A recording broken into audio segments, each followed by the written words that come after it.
Welcome back mga kabayan!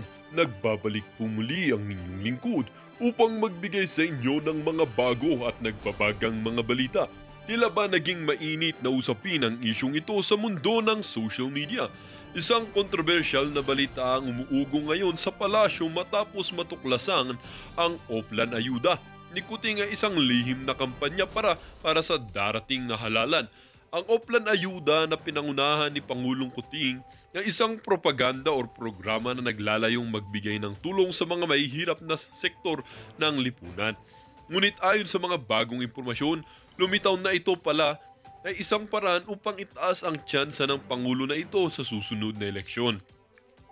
Ang Oplan Ayuda ay pinakilala bilang isang pambansang programa na naglalayong magbigay ng mga pangunahing pangangailangan tulad ng pagkain, gamot at pinansyal na suporta sa mga pamilyang nangangailangan.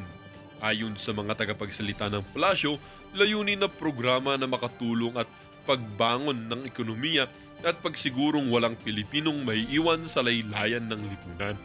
Ngunit isang bulgar mula sa loob ng administrasyon ang naglabas ng impormasyon na nagsasabing ang tunay na layunin ng Oplan Ayuda ay para palakasin ang kampanya ni Pangulong Kuting na nalalapit na eleksyon. Ayon sa kanya, ang mga tulong na ipinapamahagi sa ilalim ng programa ay sinasamahan ng mga polyeto at iba pang materyales na may tatak ng Pangulo na naglalaman ng mga papuri at promosyon para sa kanyang huling pagkakandidato. Marami ang nagulat at nabahala sa balitang ito. Ang mga kritiko ng administrasyon ay mabilis na naglabas ng pahayag na nagkukundina sa umano'y pag-abuso sa kapangyarihan ng Pangulo. Ayon kay Senator Hontivirus, kung totoo ang mga aligasyon na ito, malinaw na ginagamit ng administrasyon ng pondo ng bayan para sa sariling kapakanan at hindi para sa tunay na serbisyong publiko. Samantala, mariing itinanggi ng palasyo ang mga paratang. Walang katotohanan ng mga aligasyon na ito. Ang Oplan Ayuda ay isang taus-pusong proyekto ng gobyerno upang makatulong sa ating mga kababayan na lubos na nangangailangan. Ang anumang pagsasabing ito ay bahagi ng kampanya sa eleksyon ay walang basehan at isang malaking kasinungalingan.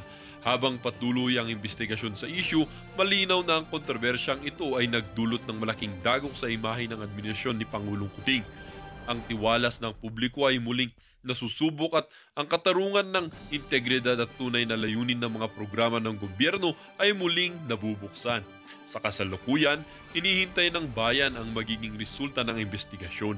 Ang mga katanungan tungkol sa transparency, accountability at paggamit ng pondo ng bayan ay nanatiling pangunahing issue sa kabila ng mga pagtanggi ng palasyo. Ang Oplan Ayuda na dating kinalala bilang isang malaking hakbang tungo sa pagbangon ng Pilipinas mula sa